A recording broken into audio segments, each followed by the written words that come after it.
Hey friends, it's 8 Ball back with another Hiveswap Friendism video.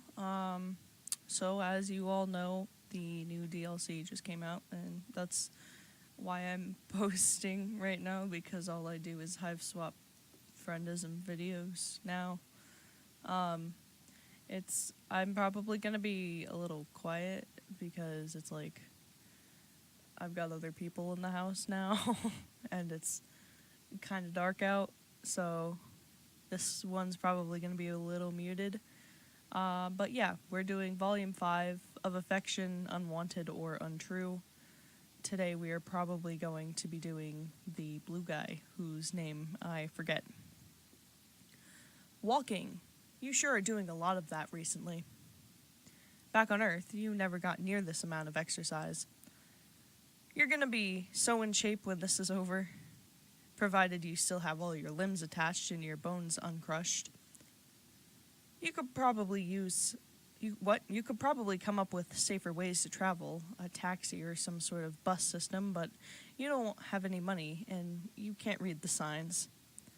Also, you are you are routinely covered in blood and bruises. So, walking it is. Tired as you are, your feet still carry you toward friendship. Alright, Zebruh Kodak. That's who we're going to be doing today, because he's the only one I think I have a voice for. So, yeah, let's do him. Prediction, this route's gonna be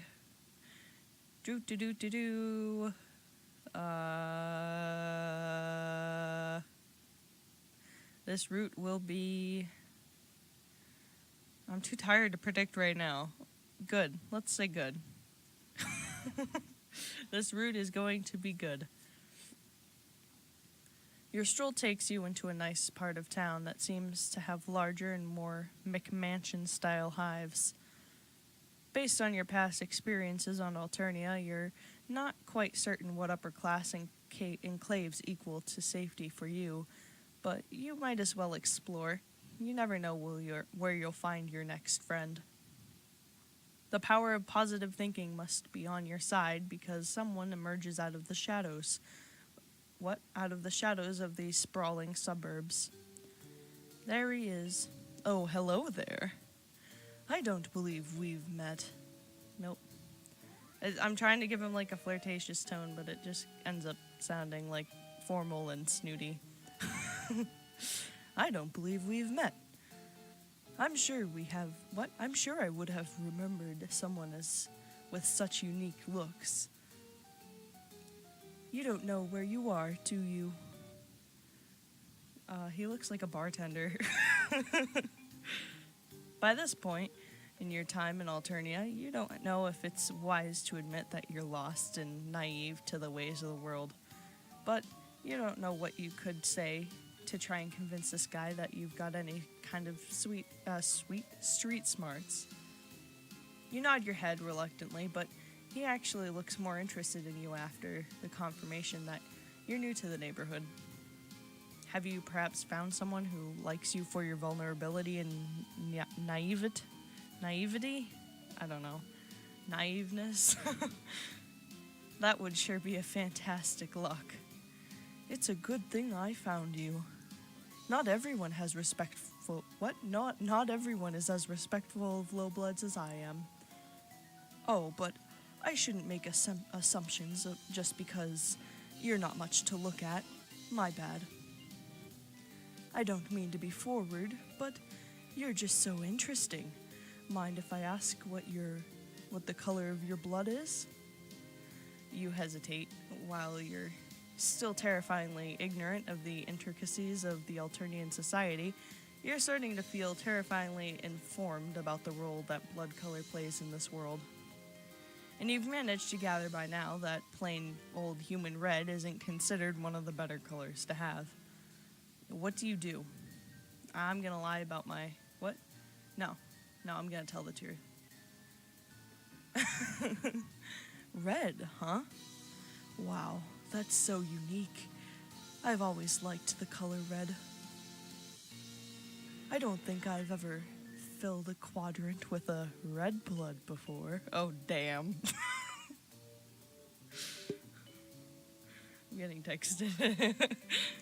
I mean, I don't think I've ever made friends with a red blood before. You don't know what a quadrant is or what it means to fill one. Given your experience on this planet so far, you're nervous that it could mean something violent. But you don't want to further expose your ignorance, so you just say that you're as excited for this friendship as he is. You come on strong. Nice. You need a place to stay for the day, right? I can help you out with that. I've got plenty of spare rooms for guests in my hive. You know, because I believe it's important to help out the undeserved members of the community when you can. Okay. My hive is this way. Shall we? You follow him down the street, you must admit. What? You guess what? You follow him down the street. You guess it must qualify as a nice night because you see lots of other trolls walking around here too. Most of them are dressed as nice as Zebruh, and you see a couple of shabbier looking trolls that must be low bloods walking with high bloods. Today is actually Today is actually Flushed Affirmation Day, so you'll see a lot of trolls taking their mate sprits out to celebrate. Lucky for you, my flushed quadrant is currently empty, so I'm all yours tonight. Ooh, aren't I lucky? That sounds a little weird. He doesn't need to be all yours, you assure him. You're an easygoing individual who's happy to share their friends with plenty of other friends. Sure. Sharing can be a good time if you're into that. Oh, fuck no, I don't like this guy. I could be speaking personally. Like maybe with 2 low bloods, but not in an objectifying way. Everyone involved has got to respect each other, you know? Wow, what? You've no idea how innocent your comment about friendship got taken to this. What? You have no idea how your innocent comment about friendship got taken to this particular place. You decide that maybe the best thing to say here is nothing, because who knows what he might misinterpret you. He might misinterpret you next. Huh. Looks like there are a lot of high blood, low blood couples out tonight for the holiday. Pretty unusual to see in this neighborhood, to be honest. It's sad. Most of these low bloods are probably their mate sprits because it's socially advantageous.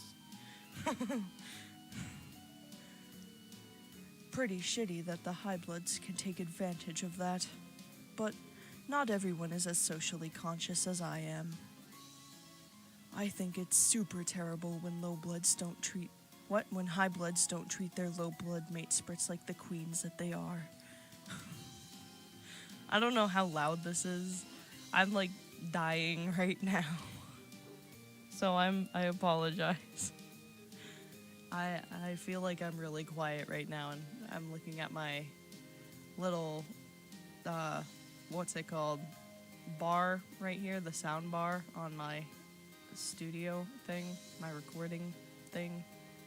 And it's not going as high as it normally goes. I'm kind of dead tonight. So, you look around at all the other couples. The class divide is pretty noticeable, and some of their high blood trolls have scornful looks on their faces when talking to their low blood dates.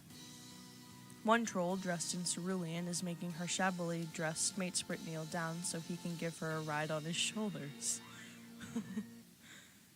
It could maybe be a cute coupley thing, you guess, except she's sure laughing a lot and has the heel of her boot pressing into the back of his neck. You don't want to speculate about what people might be into, but it does seem kind of humiliating. Oh God, don't make that, oh. Oh,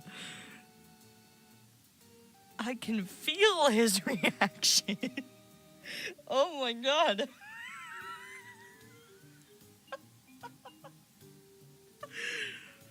The Zebruh sees where you're looking and shudders theatrically. In the process of waving his arms around in disgust, he slips an arm over your shoulder. Smooth. I'm so sorry. You shouldn't have to see something like that. You're trying to think of a tactful and friendly way to move away from his arm around your shoulders when you arrive at what must be his hive. It's the biggest and most McMansion-y hive on the block, and when he stops in front of it and lets go of you to gesture proudly, what? I'm dying. And when he stops in front of it, he lets go of you to gesture proudly at his sprawling home. Welcome to my humble abode. I just feel grateful, you know, to be able to share my wealth with those less fortunate. I don't know what I was expecting, but it wasn't this. When you walk inside the front door, you are greeted by a very distinguished-looking white zebra. It has normal zebra markings all over its body, except for one around its neck, where the dark gray zags have formed a shape that looks like a bow tie. Almost like it's wearing a suit. You don't know how its zebra face is managing to radiate pure disdain when it looks at you, but that's unquestionably the energy you're getting. Don't mind my Lucis. He's kind of socially old-fashioned. But he lets me keep low-bloods around the hive to help out and stuff, so he's not all that bad. Let me give you the grand tour. As Zebruh takes you through the spacious hive, you can see other trolls in several... What? You can see other trolls in several of the rooms. Most of them aren't wearing clothes. Oh, okay. Most of them aren't wearing clothes as nice as Zebruh's. I thought they were all naked. I was like, oh, okay. You're guessing these are the low bloods he must have mentioned. They seem to all be doing chores. Sweeping, cooking, exchanging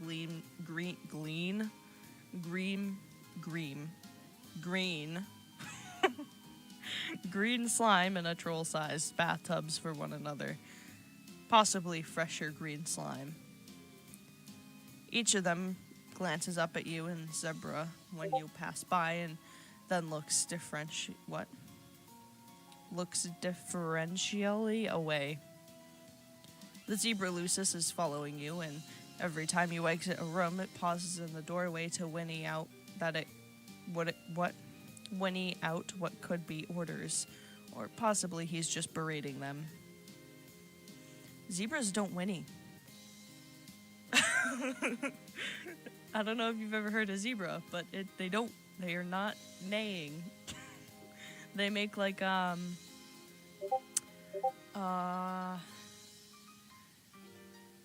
it's like a yeet sound. It's weird, look it up.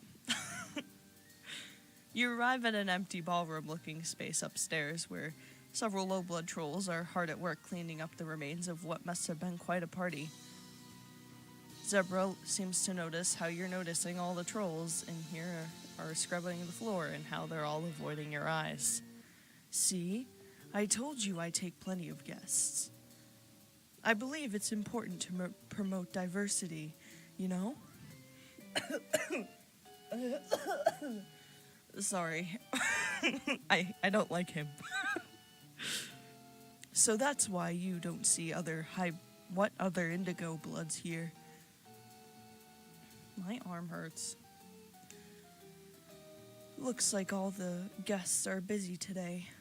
Well, an important part of communal living involves contributing your labor when it is necessary. Right, guys? A few low bloods mutter an affirmation, while others just put their sponges and mops down to prostrate their whole bodies to the floor. Prostrate their whole bodies to the floor. Zebruh looks a little uncomfortable with the bowing, but not that uncomfortable. He doesn't introduce you to any of them. They don't realize yet that my hive is a sanctuary from the harsh injustices of the outside world. Anyway, enough about my low-blood guests. Let's take care of you, shall we?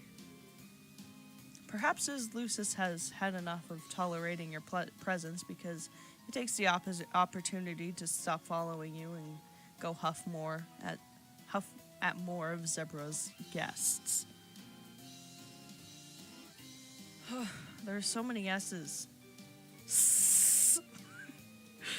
Now, for better or for worse, you're alone with Zebruh. Zebruh. I'm gonna call him Zeb. What? You're alone with Zeb? What? You are alone and Zeb has turned all of his attention to you. His smile seems very friendly. You want to see it as friendly. The night is still young. I'm happy to do whatever you want to do.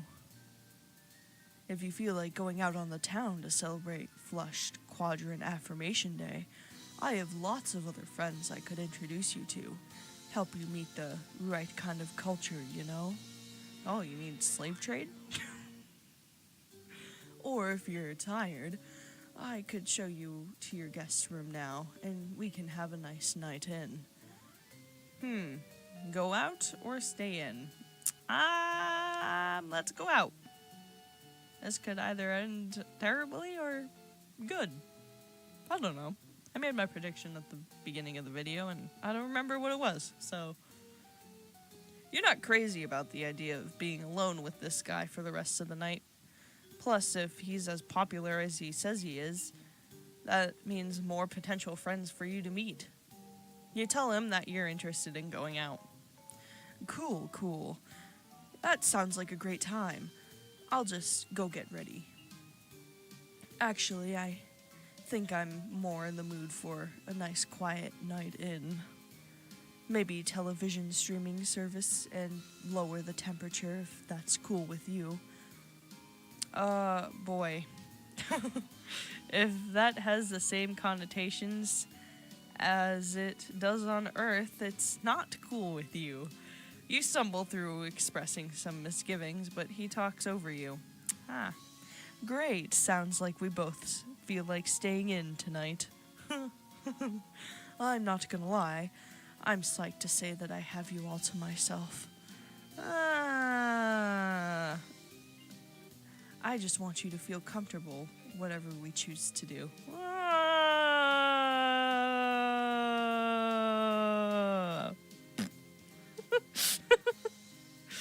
That was the sound of this root.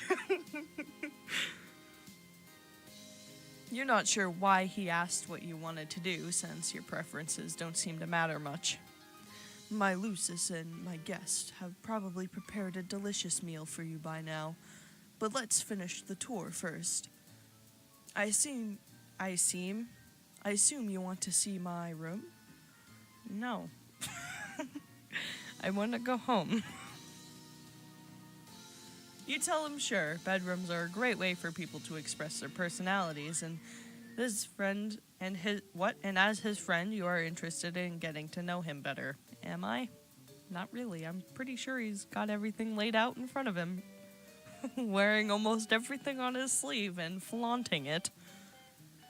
He doesn't seem to have heard part of that sentence, but it's okay. Hopefully he got the gist. When you get to his enormous room, it's decorated with posters of musicians on the wall and what seem to be social justice slogans. One poster has a symbol with clawed hands in several different colors, coming together to hold a trident with the word unity underneath it. Another poster features a rainbow of colors ranging from rust to olive green that proclaims him to be a low-blood ally. 2 other low-blood servants are in here. One of them is standing on a stepladder to dust some high shelves, while the other crawls around on the floor, scrubbing and picking up wrappers that Zebruh seems to have just littered there. Pretty sweet place, right? You look confused by the posters. Your music taste probably isn't refined enough to have heard any of my favorite bands. I only listen to submersive musicians that speak truth to power. Luckily, you have me to teach you how to confront your privilege and support the marginalized artists. Stop with the S's! I can't do them! Also, did you notice my rad pile?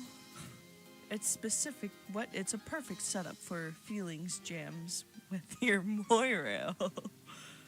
Is it a horn pile? Oh god, please tell me it's a horn pile. He winks at you. You don't know what a Moirail is, or what he means by feelings jam, which sounds like, in theory, it could be a nice thing. But maybe not, given the sleazy way he says it. You tell him that it looks like a very nice pile of things. You spot a couple pillows that look like a puppet with a disturbingly long nose and random bow ties, and a few horseshoes. You look intrigued. I'm sorry, guys, I'm dying. You look intrigued. Want to lie down in it for a second? We don't have to do anything, but sometimes it can be nice to just, pacify each other a little. He sprawls on the pile in what he probably thinks is an enticing way, like he wants you to draw him like one of your French girls. You turn away and try to hide the disturbed expression on your face, because turning down his advances probably isn't the best way to secure his friendship. As your eyes cast about the rest of the room, you notice that the low-blood servant scrubbing the floor is having a coughing fit. You can tell that she's trying to cough unobtrusively, but it seems like she's hacking her lungs up with each cough, racking her whole body and making her shoulders shake. Concerned, you crouch by her side. She jumps when she notices you're concerned and mumbles that she's fine, and that you don't need to worry. But she doesn't look fine. Now that you're getting a closer look, you can tell that she seems to be underfed and exhausted, with sickly shadows on her face and scraped up knees and elbows. She looks bad, and you know bad, considering how much of your time you recently spent stumbling around your various excruciating injuries. You mention to Zebruh that his guest is not looking so good. He frowns, getting up from his pile of stuff to come investigate, blinking down at you in confusion and not sparing a glance for the low blood. What? What are you even talking about? The servant tries to go back to her scrubbing, but she struggles with coughing and scrubbing simultaneously. It's hard for you to watch. Surely she would feel better if she took a break and ate or drank something. You ask Zebruh about a hot meal, and he said about that hot meal he said was being cooked for you. Maybe you could give some of it to this poor sick troll. Geez, you're making me look bad. There's no way a guest in my house could be going hungry. I respect low-bloods and do everything in my power to take care of them. What, do you think you're a better ally than I am? Considering your status, or lack thereof, on this planet, you're not sure you count as an ally, or much of a member of the oppressed underclass, but you let that slide. You hasten to explain that you didn't mean to criticize him and that you're sure he's doing a fine job at being an ally to low-bloods. Yeah, well, it's not easy. Whatever. Maybe we should just go eat now. I don't feel like having a feelings jam anymore. Well, fuck you too, asshole. He turns and leaves the room without showing any sign that he'll be doing something for the sick low-blood. You mouth an apology to her behind his back, and she just gives you a tired wave and goes back to scrubbing. Zebruh leads you downstairs into the dining room where his Lucis is supervising a team of lowbloods setting up the table with what looks like a 4-course meal. The look of the Lucis Zebrah's face is now even more disdainful than before, and its bow tie seems angrier. Looks the dinner is almost ready. Cool. Of course, you're probably not going to offer to pay for any of it, are you? Figures. Lowbloods, trolls in general, are always very expecting of me to provide them without offering any cups in return. For once, you're kind of glad you're unfamiliar with his alien vocabulary and innuendo. You have... Oh. That's what that word means. You have absolutely no money, which he definitely knows. You can pay him back for the dinner in friendship? Yeah, well, I'm not sure if I want to be friends with someone who has a problem with the way I do activism. I have it on my good authority that every other highblood I know, what? What the fuck is a praxis? Let me reread that again. Yeah, well, I'm not sure if I want to be friends with someone who has a problem with the way I do activism. I have it on my good authority that from every other highblood I know that my intersectional praxis is valid. You stumble over your words in your haste to assure him that you in no way meant to say he's not valid. You've never met a troll so valid. No one believes in his validity more than you do. Whatever. Let's just eat. You both sit down at the table while the lowbloods set it, lighting the candles and serving the appetizer course. You can't help but notice most of them look just as malnourished and sickly as the troll upstairs, but it might be best not to bring that up again. You eat in silence for a while, and Zebruh looks like he's stewing over something. When he sets his fork down and looks over the table at you with a frown. You know what? I just realized. What? You totally denied my lowblood her own agency when you questioned me about not feeding her. Yeah, what you said was totally problematic. You don't respect lowbloods at all, do you? Not like I do.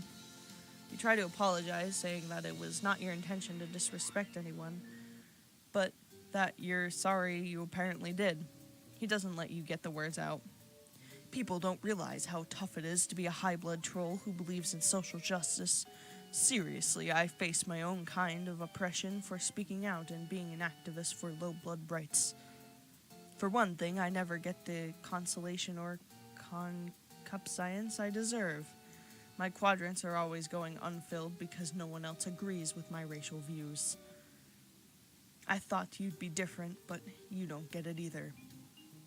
You tried to tell him that he's got you all wrong.